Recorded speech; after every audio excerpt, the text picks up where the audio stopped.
Welcome to It's All About the Questions, where learning to ask the right questions can help you achieve lifelong success. Now, here to help you ask all the right questions is award-winning author, international speaker, and business strategist, Laura Stewart. Good morning, afternoon, and evening, everyone. We are here on a beautiful day here in Florida. And I got to meet a fan of the show this morning. She came by the studio to meet me and say hi to the interview with Brandon Webb on Mastering Fear that I did a few weeks ago. And she doesn't yet have a smartphone, and she's in between computers, so she couldn't figure out how to listen to the show. So I may start creating transcripts of the purchased DVDs with a series of shows on it. If it's something you think you might be interested in, let me know, because I'm creating one just for her. So Hillary, thanks for listening to the show so much and enjoying it and coming by, because I love to meet my fans, my listeners, those of you who are wanting to learn and grow by asking the right questions. And I'm here today with, well, not physically here, because she is virtually in Orlando at the Land of the Map. Not too far away, 2 hours away, but she's been on this book tour. Known her for over, I think, 15, 20 years when I had my geek business, Guardian Angel Computer Services. And she just released this book that, to me, everybody needs to read if you are serious about your business. I've got TIffani Bova on the show today, and she is a Salesforce growth expert and innovation evangelist for Salesforce.com and author of Growth IQ. Get smarter about the choices that will make or break your business. And this is one of the books, everybody, but since I've been doing the show, I have to, because there's so much great data in here, and I just keep these books and refer to you. Thanks for being on the show today. Oh, well, thank you for having me, and it's really great to talk to you again after all these years. I know, it's so crazy. We used to see each other once, twice a year, every time you were speaking on stages when you were formerly with Gartner Group, doing all of that amazing work you did, telling everybody what the trends are and what's happening. And I love that you finally wrote a book. Apparently, everyone has been waiting. It was this, I get off stage, like, do you have a book? Are you going to write a book? Do you have a book? And finally, after 10 years, you go, all right, I need to write a book. Well, you know what I think is funny, because inside your book, you share the 10 paths to growth and how you can combine them and do different things. And you're not writing that book for 10 years, just said you weren't listening to your customers, which is one of your 10 paths to growth. Yes. I think it was a couple of things. I never thought I was a writer. I've sort of have made my career on speaking and talking and advising verbally, right, versus writing. And so when I got to Gartner Group, of course, as you know, we write research, and so I had to get better at writing. And so I think it warmed me up for writing the book. But had I tried to do the book before my work at Gartner, I don't think it would have worked. It might not have, although I have some friends that help people write their books by speaking their books. Maybe you just needed to speak your book. Which is what I did and recorded it. And then I actually did the audio version of the book as well. So I can now honestly say I have read my book cover to cover out loud. That's an interesting experience, isn't it? Because when I did my audiobook of my book, What Would a Wise Woman Do? Questions to Ask Along the Way, I got new insight as well, because as I'm reading my book out loud in the booth, I'm like, oh, and they're like, no, Laura, you can't say that. You can't have this aha moment as you're reading your book. You just got to read your book. Or you can't correct grammar, or go, I didn't really want to say it that way. Yeah, you can't do any of that. Yeah, I think at one point during my audiobook, I actually said, and for those of you who have only heard the audiobook, this part's going to be a little bit different. I added this whole opening thing that was completely different from me. From what we do is we help our listeners who are intrapreneurs, meaning they work inside another company and perhaps are trying to grow perhaps a business niche in there or their own role inside the company, ask different kinds of questions to grow. And I'm fascinated by growth paths. And the reason I'm so fascinated is because it's simple, yet it's something that I've found when I consult with my business clients, they don't seem to get. So can you about how you came up with these 10 paths to growth in your book? Yeah, originally when I started the path of saying that I wanted to write the book, I went on my own sort of mission of learning what was already out there in the market. And of course, as many people who are listening today, we all read books. And if for business, I had consumed so many over the course of my career, I said, I want to reread them. And what do I feel really stood out to me? What do I feel is missing now that I had this new sort of level of understanding after spending 10 years advising very, very large companies and seeing very complicated sort of growth issues come to fruition, and how do you navigate through them? And so I read almost 100 books, and then I said, all right, like you, dog-earing, making notes, what did I like, what didn't I like? And then I decided that I really wanted to write a book that I would want to read. I'm more of a visual listen learner than a read learner, so I wanted to try to make it consumable and understandable. And I think that's where the 10 paths really came to light, because you can't say there's 185 ways to grow. Number one, Right. So so it had to be something digestible that people could say, okay, I feel like I can consume this and I could action it. Well, what got me is a minimum of a book a week. A minimum, because any one of my guests on my show that has a book, I read it cover to cover. And then sometimes I have to catch up because I know some of the books are going to take longer, and then I like to read for myself, not just for my show, and then other business books. But what was different about yours for me was it took sort of the In Search of Excellence, the Good to Great, a little bit of the Anticipatory Organization by Daniel Burrus. If you haven't read it, I highly recommend it. Some of the Go-Giver Influencer, Mastering Fear, and it took all of that and gave it this slant of, you know what, there's no one thing. You have to find what works for you, and it could be a combination. That to me was really interesting, TIffani, because it's not just one thing. But yet so many people in business, we have to have the one thing. So what do you say to somebody who goes, well, you have to have the one thing other than read this book, Growth IQ? Well, so maybe it's because they do what seems doable. They look for one problem area to fix, the one big initiative it can take to boost quickly or even repeat, a growth strategy that has worked for them in the past. The last tactic is particularly insidious, right? Because companies often rely on strategies that work for them once, but which may have outlived their purpose and no longer have the desired impact in the current market conditions and context. And so that was the aha for me, both through my work advising customers as well as speaking around the world, was everyone would come up and say, what can I do to fix my numbers right now? And you knew they were asking, what's the one thing I can do? And through the research and through all my conversations over time, I really realized that was the uniqueness of when companies saw success.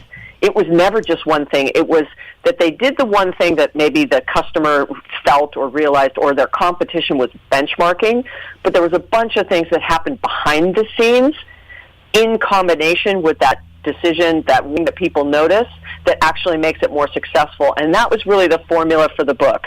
And I think that's what everyone seems to be really grabbing onto, is that they understand now that they've been searching for that one thing that's going to fix it. And now they realize that it isn't just one. When I was reading the book, one of the things that hit me was everybody thinks it's one thing because they think of the last thing that seemed to get done before, like, the numbers went through the roof or your business grew exponentially.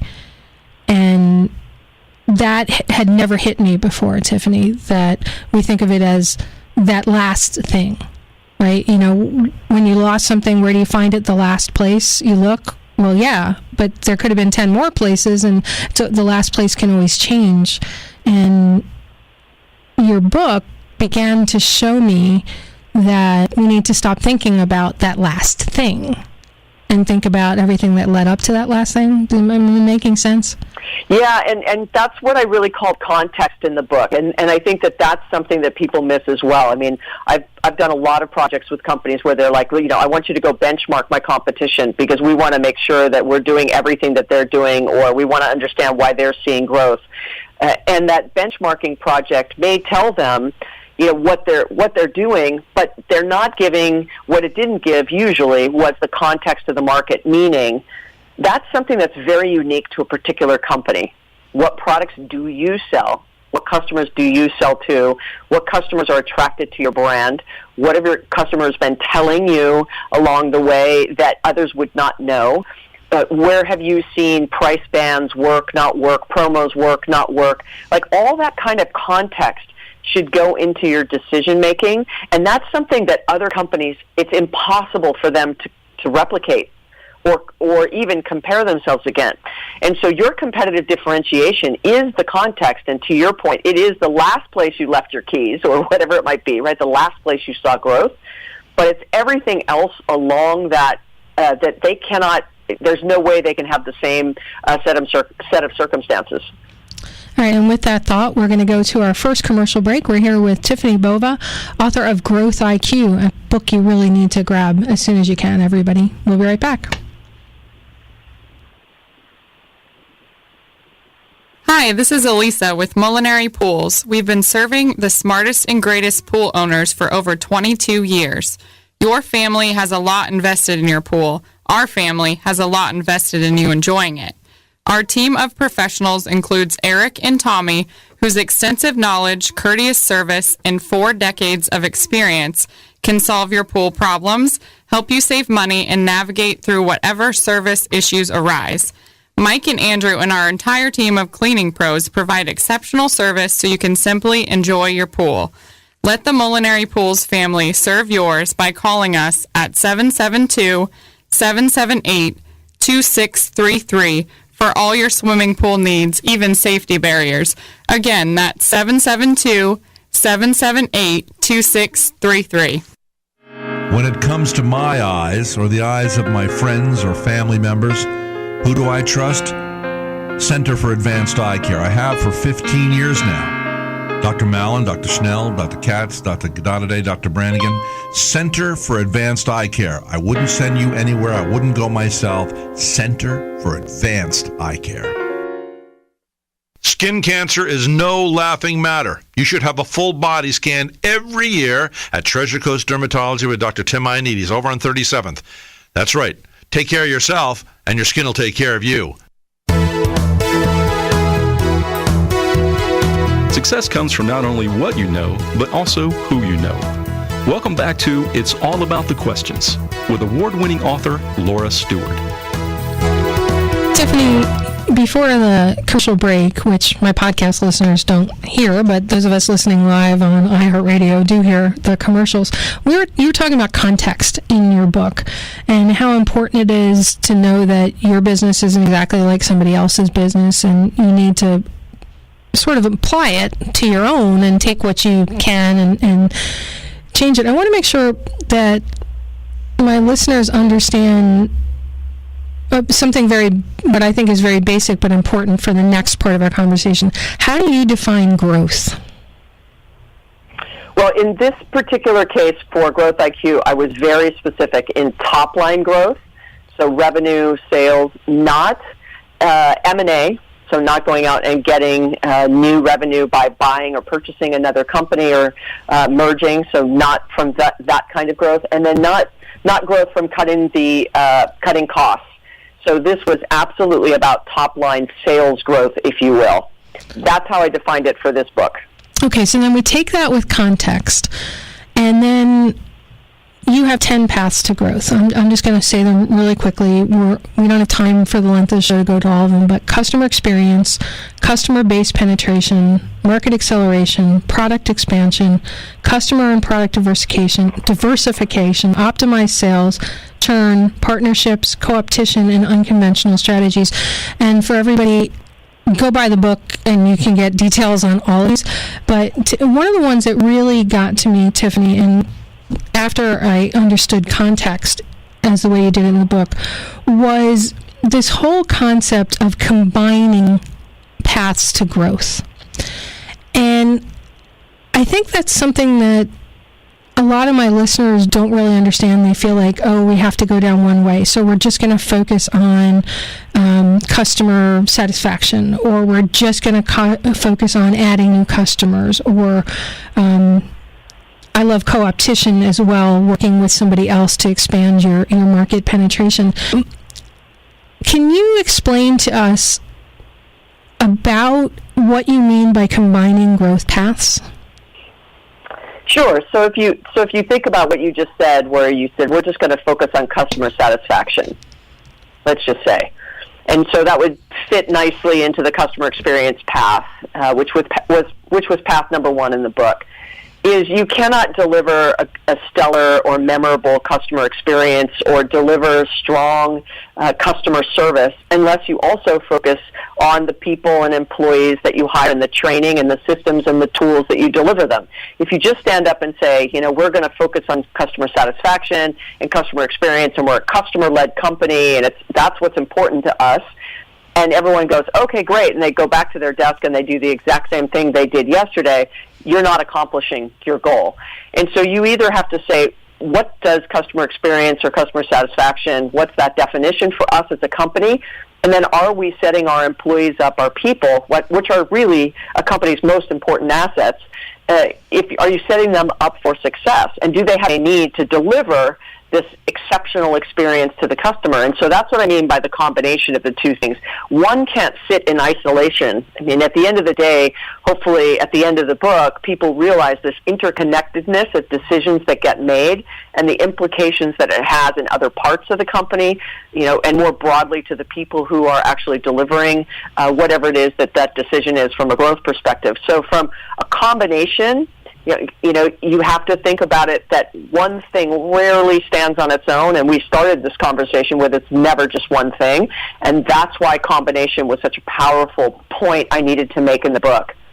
I've not had any other book that I've read talk about combination. They always seem to focus on one thing, and that's what sets you apart.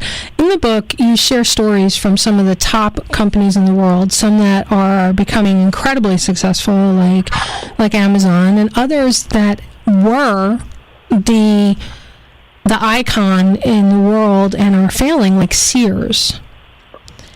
And, I've talked about Sears on my show many, many times because I just don't get why they couldn't get it.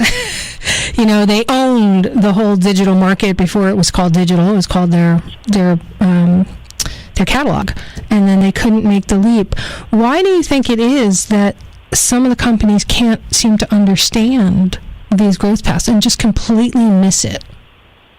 Well, there's a couple things, and not ones we should overlook very quickly. A company the size of Sears, from the outside looking in, we can, why didn't they do this, right? That's a very big business with hundreds of thousands of employees and, all kinds of legacy infrastructure that has to be transformed and transitioned and modernized in many ways.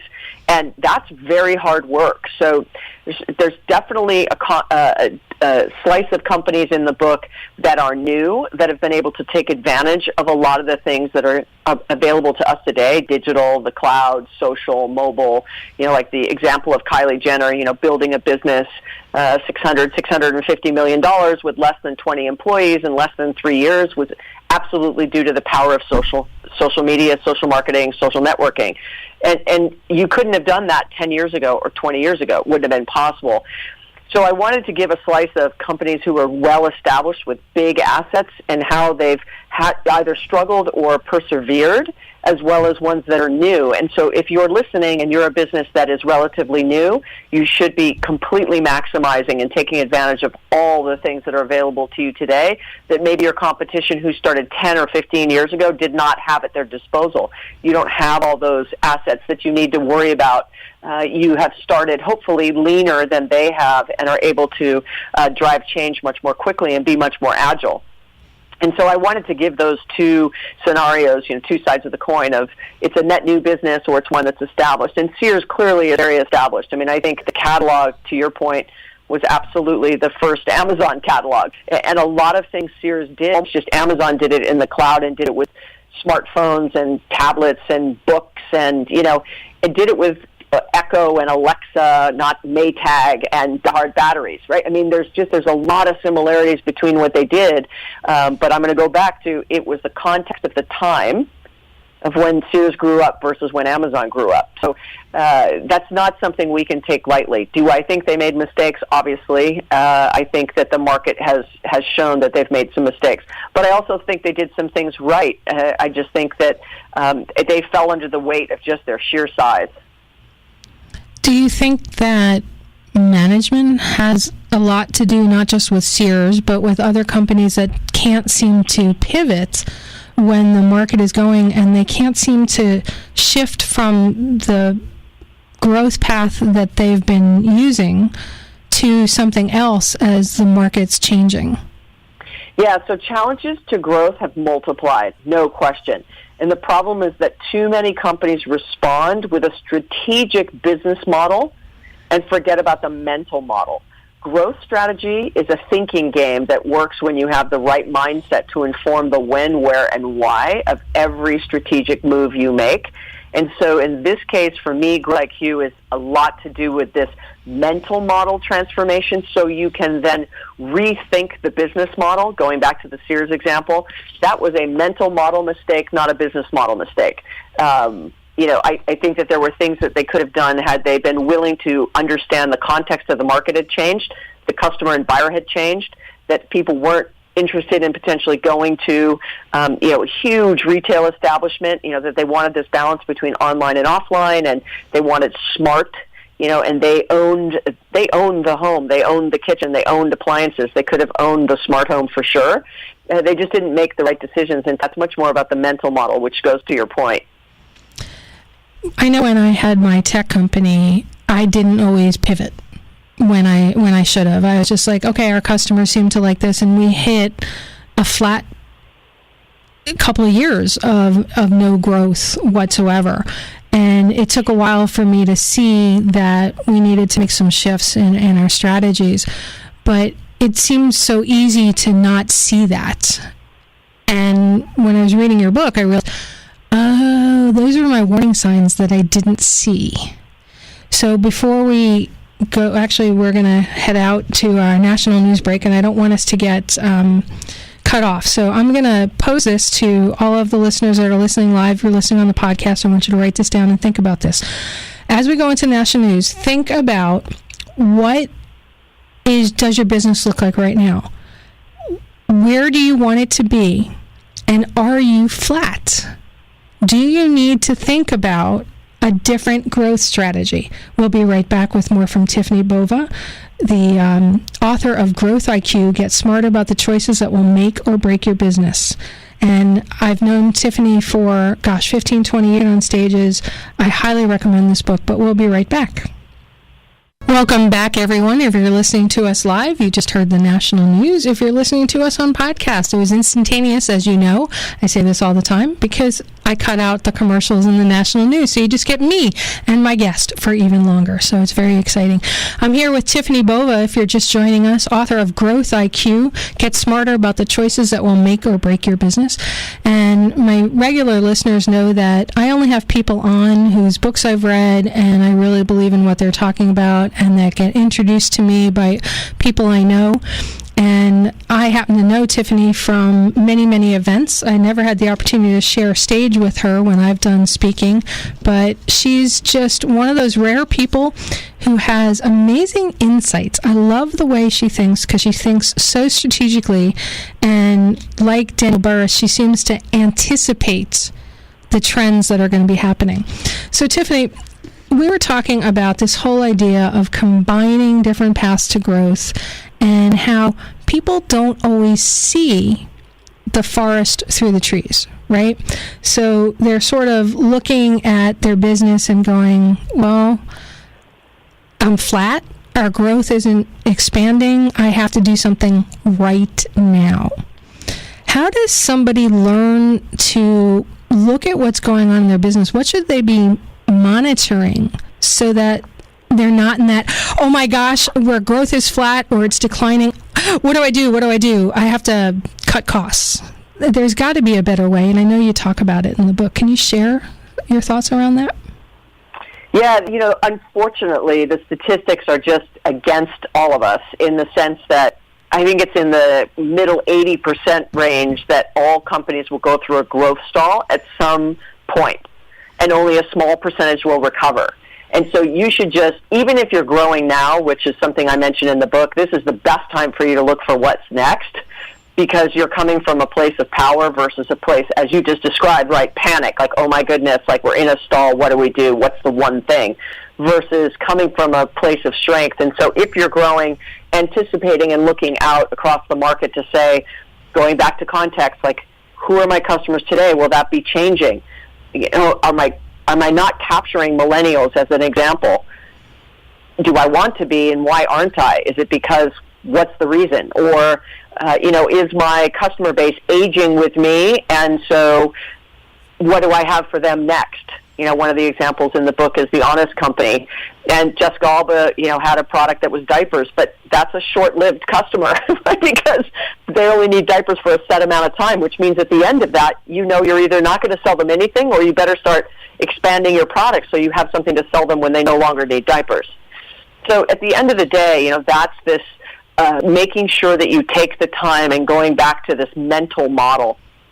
If you, out of the gate, know that it's going to be bumpy and growth is never going to be consistently a hockey stick of going up, and you may have seasonality, you may have rules and regulations if you're in a highly regulated industry that you're always having to deal with. But at the end of the day, it's your job to stay on top of who's your customer, what do they want, how do they want to buy, do you have the right products, do you have the right people working? Are you giving them the right tools and systems? And so it cannot be an annual planning. You need to get much more thoughtful about the decisions that you make.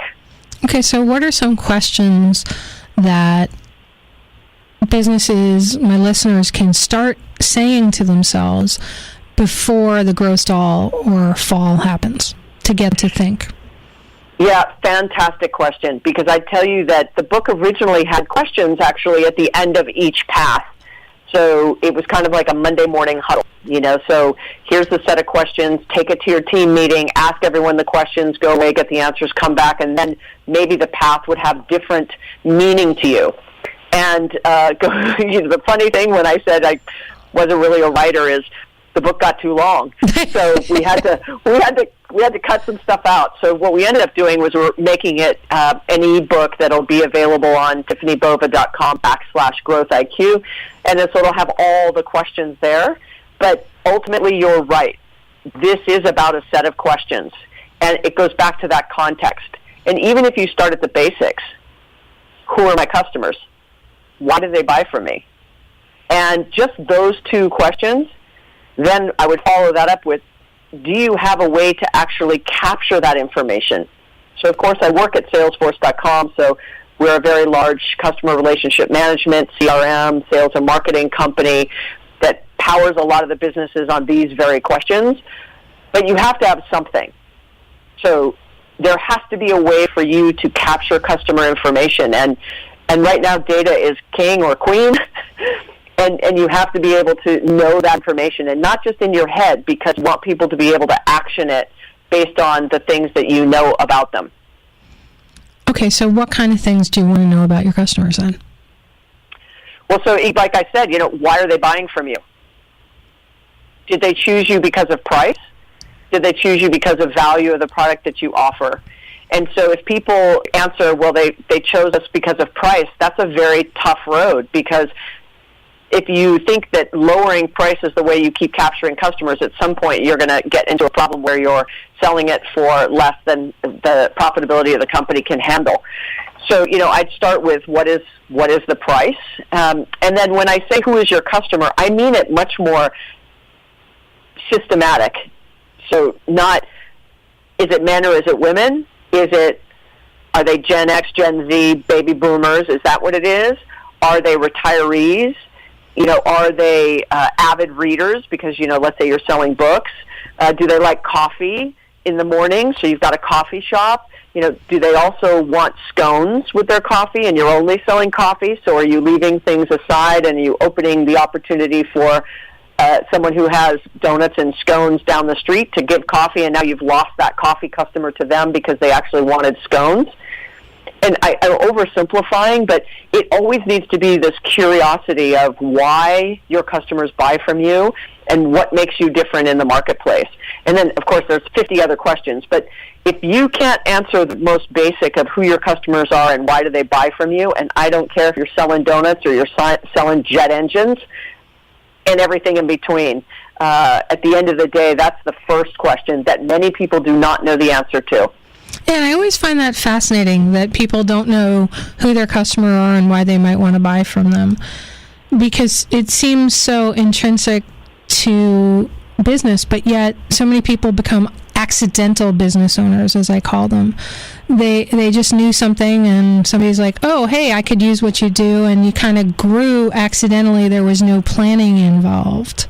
Have you seen that happen? Absolutely, and a lot of that goes back to, I have many of my friends are entrepreneurs, and so, I tend to be the person that comes to, hey, we're trying to grow, or what do you think about this idea, of course, and which I love. But, at the end of the day, when I start asking these questions, I watch the wheels turn in their head, and either one of two things happen. One, they start getting frustrated that I'm not telling them the one thing they need to do. Right. Which everyone's searching for, just give me one thing. I can do that right now. One thing, let me just pause on that for a second, because historically companies will turn a couple of dials. One, let's spend more marketing money because we're feeling like growth is getting a little more difficult or sales is getting a little more difficult. Let's spend more marketing money if they have the ability to do that. That's one dial they turn right away. The next dial they turn right away is let's just hire more salespeople, because with every new salesperson we get X amount of dollars. We get $100,000 per head or $1 million per head, depends where you work. That ultimately you feel like if I hire someone new, it takes them about 90 days to onboard and start selling, and so come 120 days, I'm now making more money, so I can hire another salesperson. Or the third one is they start to cut costs. And it becomes a vicious cycle, because if you're not making more money, you can't actually invest more marketing dollars. If you're not investing more marketing dollars, then you have to cut costs somewhere else. And so it's this flywheel of they don't know which one to do, especially if they're in the middle of a growth stall. Changing the tires on a car as it's going around the track is much more difficult than thinking about it, taking a pit stop, thinking about a Formula race or a NASCAR race. Like, take a pit stop, let the crew come and fix the car and make sure it's totally optimized for the next 100 laps. And that next 100 laps might be the next quarter, the next week, the next month, the next year. But you have to take those pit stops. So, that's that, not looking for one thing. When that car pulls into the pit stop, it is not one thing. They change all the tires, they change the oil, they fill up the gas tank, they make sure the driver's hydrated. They do a lot of things in that minute and a half, or that 40 seconds or 18 seconds. So you have to just keep that in mind. The flip of that, though, right? They're looking for the one thing. We just talked about that. But the flip of that is that they don't actually have the information, and so they're not able to actually answer the question. That they look at me like, don't know. What was the most successful promotion you did in the last 12 months? Well, I really like this one. No, that's not what I said, right? That's not Very what you different like. answer. Very it's like, different. which was the most successful? Like, where'd you leave your keys last? Right? And, I know I've left them in, I've left them here, I've left them there. No, where'd you leave them last? And sometimes they just don't remember and not expected to. And that's why capturing this information today is so important. And now with the advent of cloud, it's much more affordable for even small home office businesses all the way up to enterprises to do those things. Yeah, I know Salesforce has some great options for very small businesses to get on board, to where you can start capturing the data instead of just a Word document or a spreadsheet. Because the easier that it is to do reports on things, the quicker it is for you to pivot if you need to pivot. Yeah, and technology is one of the things, but not the only thing. Right. Okay, and It's on that necessary, thought, but not the only thing. on that thought, we're going to go to our last commercial break. We're here with TIffani Bova. Use of the following audio file without express written consent is prohibited. The Minutemen answered the call during the American Revolution.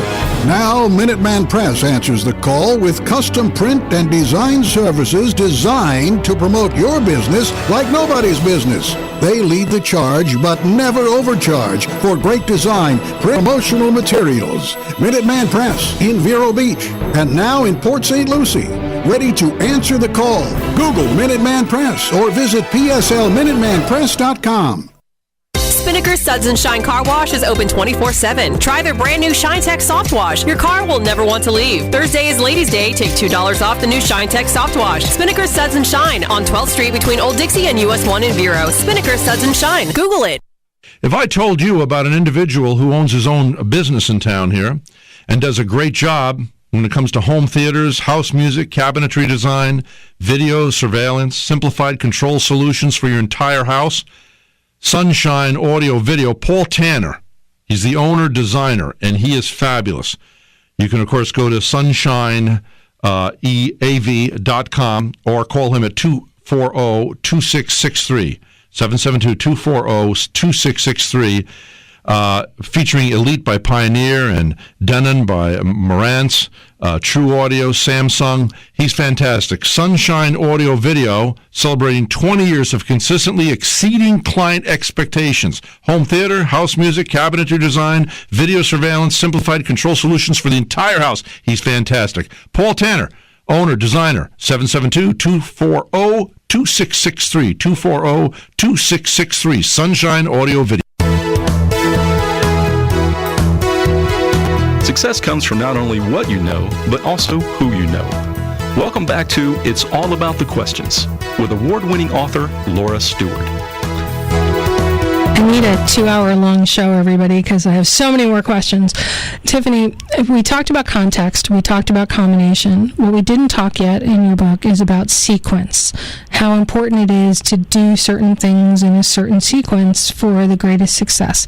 And you talk about this brilliantly in your book, Growth IQ. Talk to me about sequence and why it's important and what people can begin to think about. Yeah, this was sort of the third leg of this station. So if you think about what I tried to do in this framing of Growth IQ, the first thing is understanding the context. Then you're able to understand which path it is that you should choose for growth, not to ignore the fact that it may not be one path, it may be a combination. But the third part of this, and really one that I think is the most important, is the sequence in which you do it, or the timing in which you do it. So one of the stories I give in the book is McDonald's all-day breakfast. And they had been hearing for almost well over a decade that customers wanted an Egg McMuffin all day.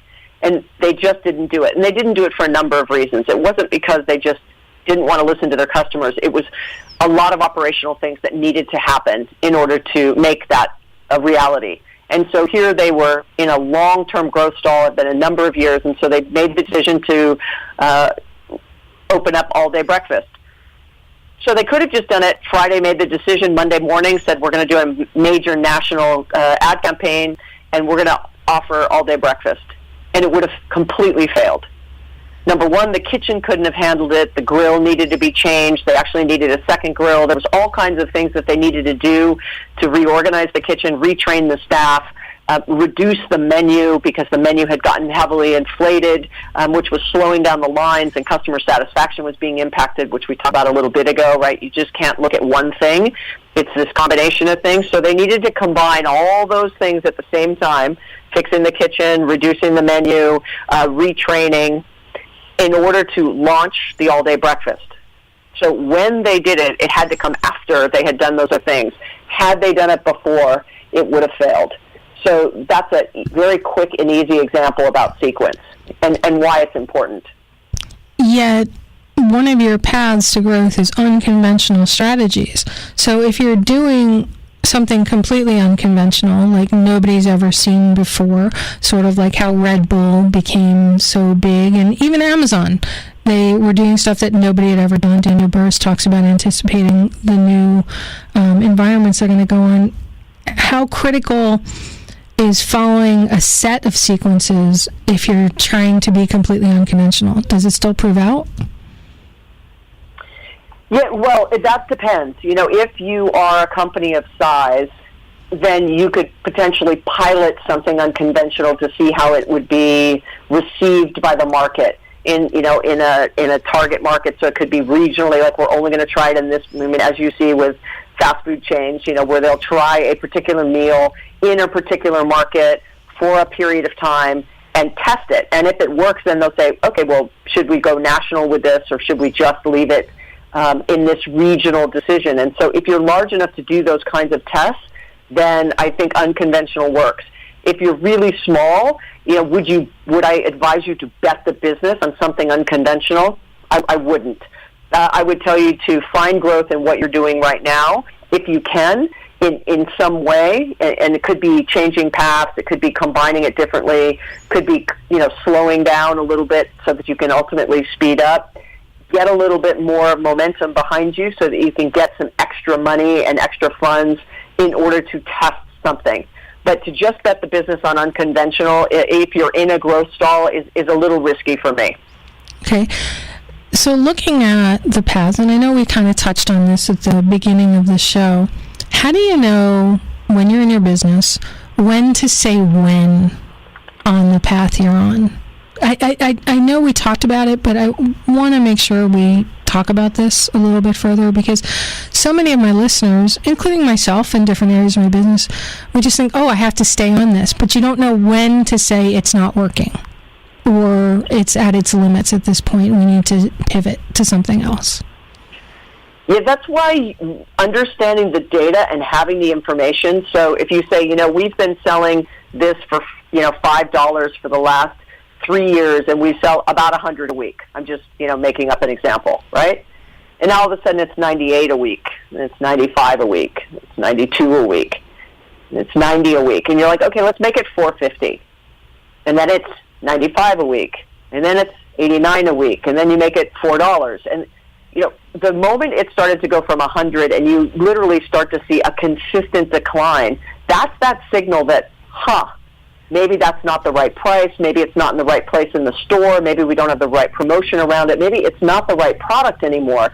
The category is slowing down overall. And those are the questions you need to ask yourself. But if you don't have that kind of data, the only time you're really in trouble is when you have 100 units that are still sitting on the shelf a week later and no one's buying it. And then you're like, wow, when did that happen? Well, it happened 12 weeks ago when something happened, that some new product was launched by a competitor that now customers are now looking for that product and no longer the one you have. So those are those signals that you need to be listening to. But like I said, it's really hard to catch those signals as the car's going around the track 100 miles an hour. That's why systems and technology and data can really help alert you of those things so that you're not having to physically pay attention. But the biggest thing is, at some point, you need to stop and pay attention. Yes, and I think that's what gets hard.